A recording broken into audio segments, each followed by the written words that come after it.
From a studio high above the clouds of the Okanagan Valley, this is the Cannabis Podcast. Exploring the world of Canadian cannabis culture, one toke at a time. Now, here's your host and bud tender, Gary Johnston.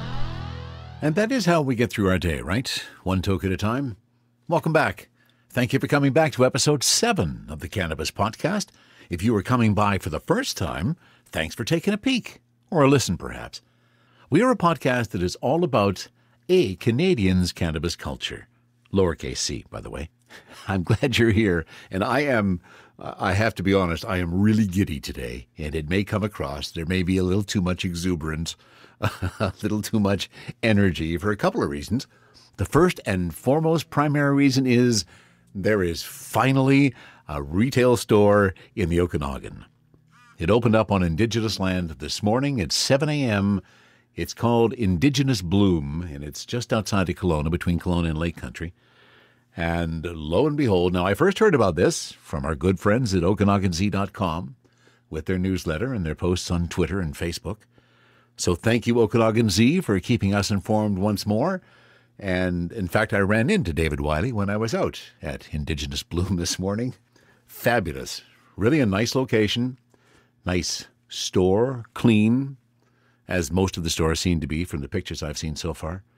And a good display, so they had about 3 or 4 sativas, and a number of hybrids, and a number of indicas, all in glass containers with, of course, the removable sealers, so you can take a whiff of that bud. And as soon as I smelled that Maui Wowie this morning, I thought, okay, I'm going to pick up one of those. I picked up a little Rockstar as well, because that's always been one of my favorite indicas, or one of my favorite hybrids, I suppose. So there you go. That's why I'm so giddy today, because we finally have a store in the Okanagan. We'll talk a little bit more about what happened with retail as well. And here's what else we got coming up on the show today. We are going to do another Strain Explained. In fact, we're going to do it on that Maui Wowie that I just spoke about, and that may also be one of the reasons why I have so much energy at this particular moment, as you'll find out when we get into the Strain Explained. We're also actually going to dive into the terpenes a little bit. I was doing some research, of course, as we always do. We're always peeking around the net, seeing what we can find. I popped onto a site called CannabisNow.com, and they had a really good detailed description and discussion of terpenes. So I'm going to pull a little bit of that information and share it with you, dive in a little deeper into terpenes. Also, I wanted to give a big welcome to a whole group of people that until last week's episode, I have to admit, I was unaware of. I was a neophyte. I was a Reddit neophyte. That has all been corrected now. My son, who again, any regular listener to the podcast knows my son Ian. He's been involved with me since episode 1. And he helped out last week by putting a post up on Reddit. In the Reddit subreddit group, Canadians, which I was just amazed when I found.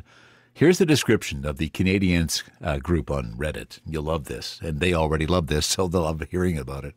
A group of Canadian smokers, tokers, vapors, dabbers, extractors, bakers, chefs, medical patients, and doochie passers who believe that cannabis makes their life healthier and happier. Now that's a pretty good description of a pretty darn good group. I'm really thankful for the welcome reception that my son's post and myself, the Cannabis Podcast, got in that Reddit group. Thank you for all that. And in fact, we saw our number of podcast downloads double over the course of 24 hours after that post went out. So thank you all for that. We'll continue to mention that. And I also wanted to give a few shout outs to some of the cities that we have seen participate as we have been doing this, as I say, episode number 7 of the podcast. And I was truly hoping it would be an audience that represents all across Canada. And as I was keeping an eye on where people were popping into the website and taking a listen, it truly is. So hi to Winnipeg. We spent a few years in Winnipeg, really enjoyed our time there. Nice to see folks from Winnipeg are popping by. Thunder Bay, that's another place where we lived, only for a short period of time. I think we were there a year. But nice to see people from Thunder Bay popping by and having a listen to the podcast. And then way on the other side of the country in Truro, Nova Scotia, a big shout out to all the people in Truro, and we'll drop in those names of the cities periodically throughout the episode just to say hi and to keep in touch. Those are some of the things that are coming up on this episode number 7 of the Cannabis Podcast. THC, CBD, let's talk about the chemistry, explain that strain. I can't explain why I'm so giddy today. Well, actually, I guess I can, because I'm about to do another strain explain. This time we're going to do Maui Wowie. And the real thrill for me is, you've already heard in this episode, I bought it in the Okanagan. There is a store here. It's on Indigenous land. It's called Indigenous Bloom, as I've already explained, and that's where this strain is from. Maui Wowie. Legendary name. We've all heard the name before. Let's talk about what this particular strain is, and I think I just heard the vaporizer get up to tone, or to speed. Here it is. Thank you very much. So this strain, Maui Wowie, its complex and unique flavor profile, and boy, does it ever smell good. There's citrus pine aroma with smooth, fruity, herbal taste, and the smell is just, it is very, very unique. I also have to say, it looks really good. It's not too dry, not too wet as well.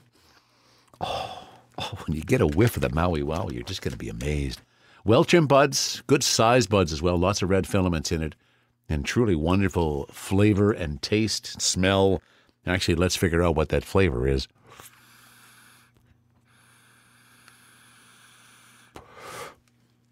The flavor profile, complex, unique citrus pine aroma with a smooth, fruity, herbal taste.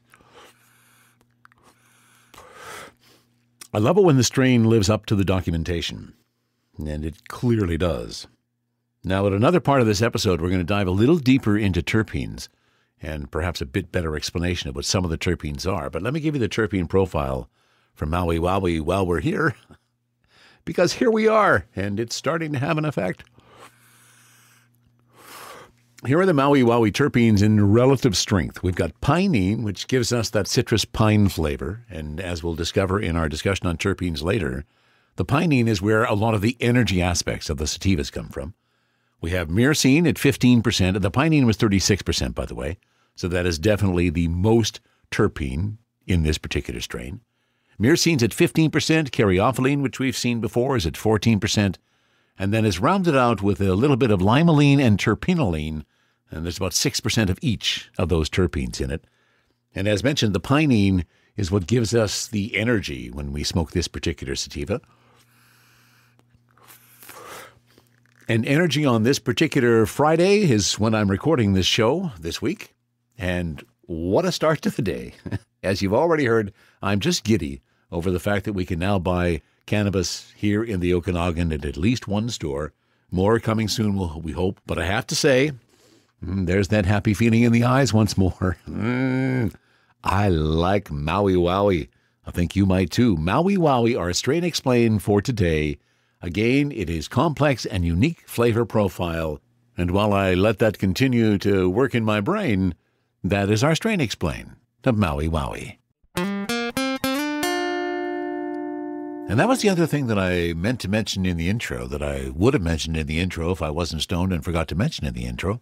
And that is the price of cannabis, legal cannabis, compared to pre-legalization cannabis. Stats Canada put out a report this week that indicates that we're paying about 17.4% higher than the pre-legalization price for cannabis. Now, interestingly enough, they had 457 price quotes they collected between October 17th and December 31st from sources that they deemed plausible following statistical testing. And it came out that prior to legalization, the unweighted average price per gram of cannabis was about $6.83 in 2018. That was based on 19,442 submissions by Canadians to StatsCan. Now, post-legalization, it's unfortunately a little different. The application received 385 plausible submissions from Canadians, and the average price turned out to be $8.02 per gram. That's 17.4% higher than the pre-legalization price. This is the part of the study that I found really interesting. A breakdown of those price quotes show that roughly half of the individuals purchased cannabis from a legal supplier. From October 17th to December 31st, the average price paid for dried cannabis from legal suppliers, $9.70. And that was higher than the price paid for dried cannabis purchased from illegal suppliers, My mouth will start working soon. $6.51. Here's some other interesting facts about that. The data indicated that males are more likely to purchase cannabis from a legal supplier than females, with 49.8% of males purchasing from legal producers compared with 41.6% of females.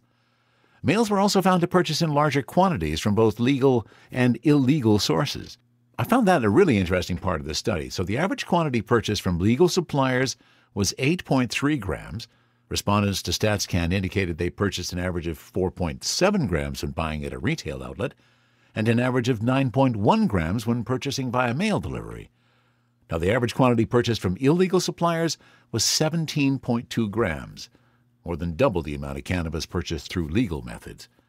Interesting study from Stats Canada, keeping an eye on the prices of legalized pot.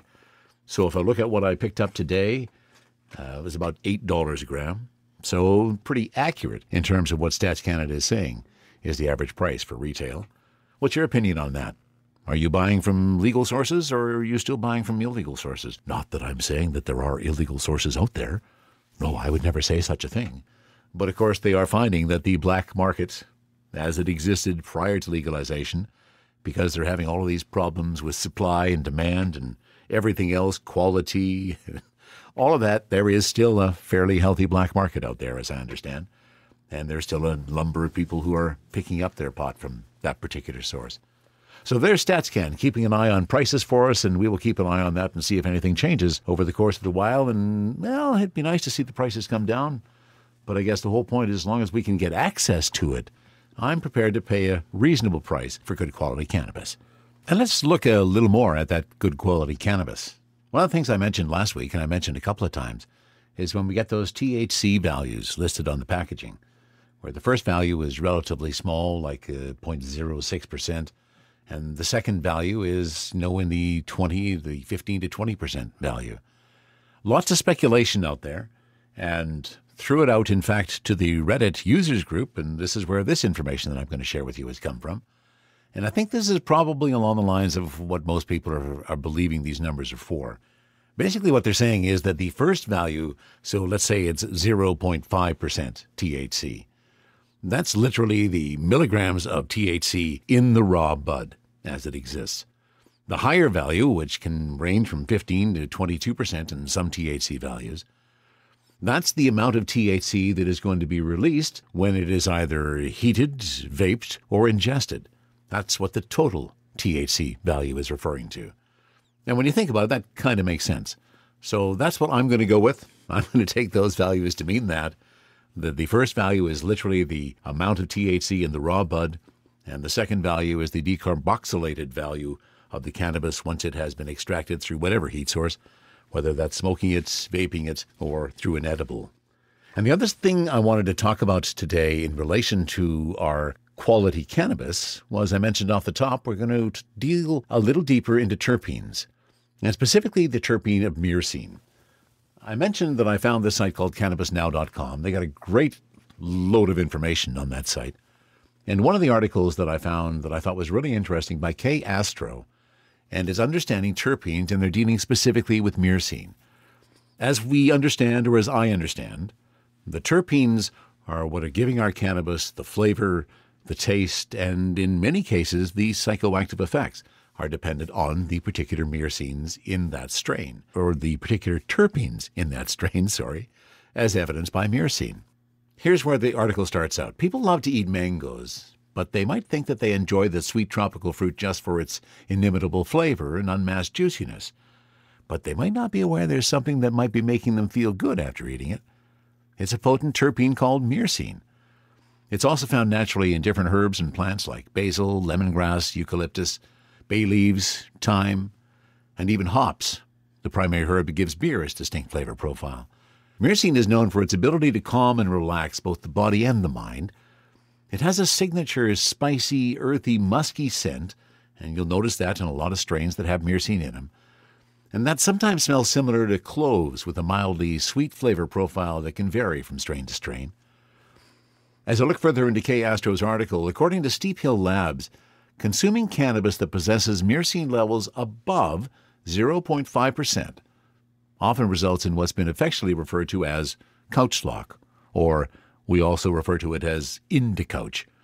The very deep state of relaxation where you're unmotivated to do much more than chill out on the couch and take a nap. Couch lock is usually considered a common effect of indica-dominant strains. As I mentioned, they're the indicoach, whereas sativa-dominant strains, of course, normally contain less than 0.5% myrcene and are known more for their uplifting, energizing effects, like the Maui Wowie we looked at today, which had some high pinene terpenes, which are the energetic effect terpenes. A Swiss study has showed that myrcene is the terpene that expresses itself most abundantly in cannabis, as we already know. It can make up almost 50% of the total value of terpenes in a cannabis plant, which is more than any other plant or herb. Now that's good news, considering that another study published in the British Journal of Pharmacology showed that myrcene is such a powerful terpene that it often has a similarly powerful effect as a cannabinoid and has enhanced effects when combined with THC and CBD. It is one of the 10 primary terpenes found in cannabis. Myrcene is the most common, and I think we've seen that in pretty well every strain explained we've done. Myrcene has been a dominant terpene. It's been shown to have great healing potential as a powerful antibiotic and an effective analgesic and muscle relaxant. Myrcene is also essential in the formation of other terpenes that are also found in cannabis, such as geraniol and linalool. Where do they come up with the names of these terpenes? I tell you, some of them are so bizarre. Indica-dominant strains like Pure Kush, which is a super potent indica strain that will whisk away body pain and lull you into sleep, or perhaps Grape Ape, an indica strain that can reduce stress and depression, often have higher levels of myrcene, and we've seen that with some of the indica that we examined last week. It had higher levels of myrcene. But the terpene can also be found in other hybrid strains like Mango Kush, OG Kush, and in fact, there is myrcene in the Maui Wowie, which we use today. So myrcene is literally in all kinds of cannabis, and we thank Cannabis Now for sharing that information about the terpene myrcene, and we'll take a peek at some of those other terpenes as well. And speaking of terpenes, I mentioned in a previous episode, I think, that I have some information from the Trichome Institute. They are out of Colorado, which of course has had legal pot for a while now. And this Trichome Institute are doing some great things in terms of education. They're trying to educate us so that we can be like a sommelier with wine, but take the same approach and become an interpener with cannabis. So I actually have the Trichome Institute's interpening guidebook and their interpening loop. Very cool information and gives you lots of details about the various terpenes in cannabis, like D-limonene, myrcene, linalool, as we've talked about, nerolidol, and apinene, and caryophyllene. Now, in what we did today with the Maui Wowie, there was, I believe, caryophyllene and pinene in that, pinene being the energetic terpene. I'm also hoping to have somebody from the Trichome Institute come by for a little visit. Had a brief discussion with them before Christmas. They're very busy. They're getting ready to launch some new things on their site in relation to the Trichome Institute and their educational program. But I'm hoping someone will be along in the next week or two, or perhaps month or two, and we'll have some time to spend with us on the Cannabis Podcast. I think you'll find it really interesting. And if you want to check it out for yourself, head to the trichomeinstitute.com and you can get all the details and you can pick up your own interpening loop guide. It's pretty cool when you get your strains and kind of compare it to it. And I think actually that's what we'll do. Next time we do a strain explain, we're going to take out the interpening loop and we'll walk our way through that and see if we come to the same results as the terpene profiles that we're coming to. One of the other interesting stories that came out this week is what's happening in Ontario with retail outlets. And you've heard me lament how often we have problems here in BC in relation to retail outlets. But I guess it's actually worse in Ontario, where, of course, there is only the online sales right now. They had their lottery, and now they're coming up with their first 25 stores, apparently. And CBC.ca is my source for this story. And they're reporting that some small towns in Ontario are simply opting out of the retail pot because they haven't got it figured out yet. Wow. Amazing how this has gone. So some of Ontario's smaller communities say they're taking a wait-and-see approach to private retail pot. Some are choosing to opt out early because they say federal and provincial cannabis policies are still half-baked. I love terminology and stories like this. Ontario's pot regulations state that until the province grants more than 25 retail permits, a private retail pot store can't be located in a municipality smaller than 50,000 people amid a nationwide shortage of cannabis products. Who could ever have predicted this? Communities that wish to opt out of private retail pot have a one-time opportunity to do so before January 22nd. Now, after that, municipalities that opted out can change their mind at any time, but once they're in, they can no longer opt out, and I think that's what's creating all the problem. The CBC article is quoting Ted Comiskey, who is the mayor of Ingersoll, a town of about 13,000 people, 20 minutes east of London. He said Tuesday that his community chose to opt out because federal and provincial cannabis laws are so half-baked, council decided it would be most pragmatic to wait until the brownies are done. There's so many things up in the air, he said. Where pot stores can be and where they can't be, whether you can start a business out of your own home, how close they can be to a school. Council had so many questions, he said, so that we thought was that right now, until they get everything smoothed out, there was no real pressure on us to have to do it. Comiskey adds that his community's proximity to the larger centres of Woodstock and London means that if anyone really wants cannabis, they could always drive 20 minutes to the nearest store in one of those communities. Even then, he said, it really isn't on the public's mind in that town. Unlike our town, or at least unlike my block and my house. We've had no one coming to town hall saying, look, we really want you guys to do this, he said. Maybe that's taboo still. Maybe down the road when it becomes such a norm, then maybe it would be easier for the town to say yes. I guess. Similar logic went into a decision to opt out of retail pot by the township of Blandford-Blenheim, a mostly rural community, about 7,000, which is sandwiched between Woodstock and Kitchener. They thought by opting out it would allow the larger municipalities to establish proper procedures and policies to go with it. It looks like these growing pains are just going to carry on in Ontario. Who knows what's going to happen in that particular retail market? Good luck with trying to solve that one, folks. As I was going over various ideas for things to put into the episodes, one thing came to mind last week, and that is some memories that take you back to instances that occurred back in the pre-legalization days, when we had to go through so many gesticulations and hiding and diving away from people just because we didn't want them to know we smoked cannabis. One of my all-time favorites on that was back in the day. I said hello to the folks in Winnipeg earlier today. Let me say hello to a couple of other cities before I give you that story. Edmonton, we had some folks in Edmonton drop by, as in Calgary, and of course St. John's. Thank you, Ian. We can always count on Ian Power. He's the guy who bought the first legal cannabis in Canada. He was our first guest on the Cannabis podcast, and he's a regular listener and a good friend. So thank you, Ian. Hello to you. Hope your day is going fine. So back to the story that I was going to relate to you. This is a time back when we were living in Winnipeg. Both my wife and I, this is way before we had kids. And I, of course, was an imbiber of cannabis back then, when it was illegal cannabis. And there's actually two aspects to this. I'm going to tell you two things about my experiences in Winnipeg. I'll leave the second story until the latter part. The first one I'm going to tell you now is how I got my cannabis in Winnipeg.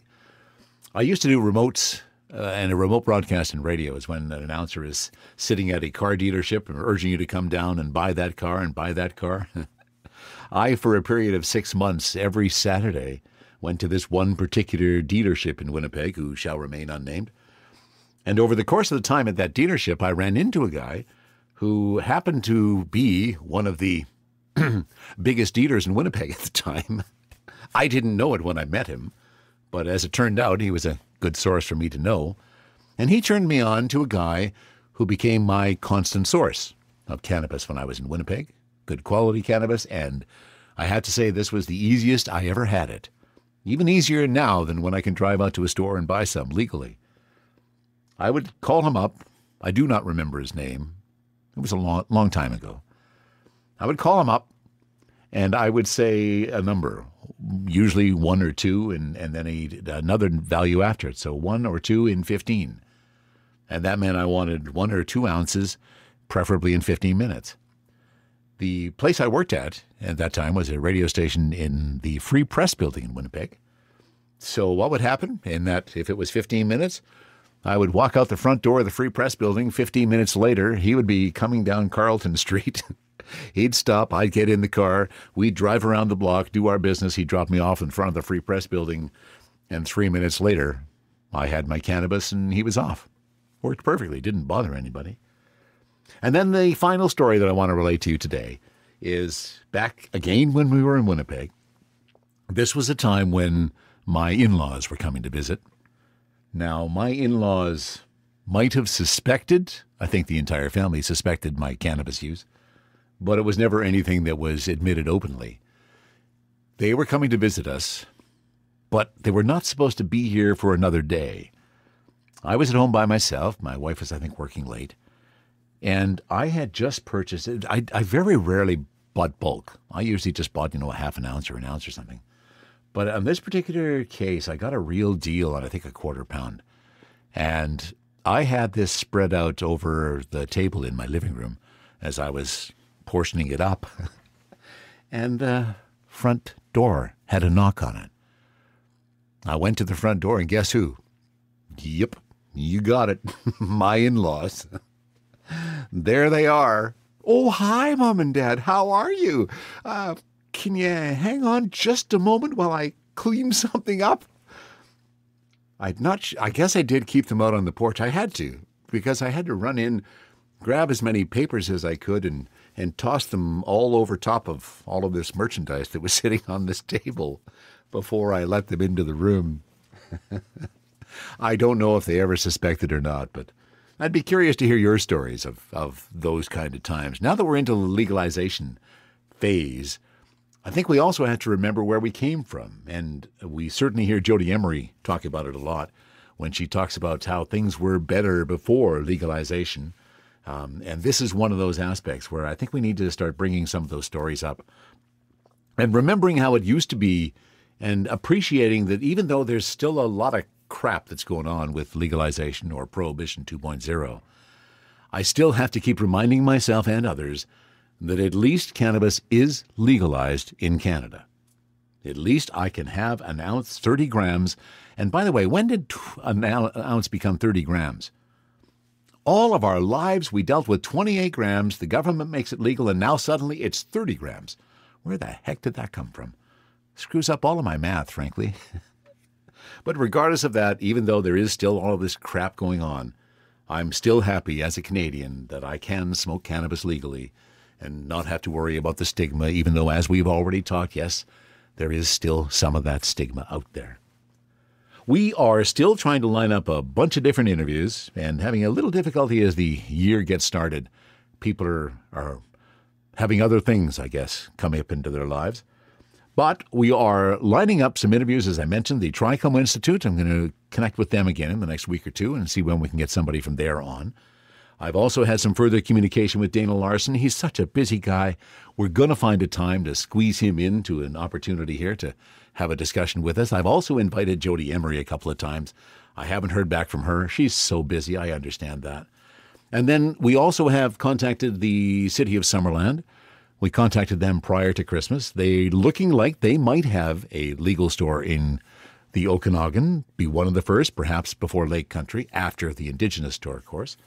They got back to me this week. We're hoping to line up still an interview with them. I did hear back from the City of Vernon. They don't want to have an interview. They just gave me some more details, and that's fine too. So all of those things are being dealt with as we work towards the next episode of the Cannabis Podcast. I hope you enjoyed it. I'm still kind of giddy. I'm still kind of energetic. That Maui Wowie is still rolling through my brain. Thank you so much for being part of the Cannabis Podcast family. If you have any ideas for people you would like to hear us talk to, or any of those things, please leave a comment at info@cannabispodcast.com, or you can contact us on Twitter at @cannabispodcast. Thanks for joining us. We hope to see you next time on the next episode of the Cannabis Podcast. From the cannabis-infused studio, high above the Okanagan Valley, this was the Cannabis Podcast.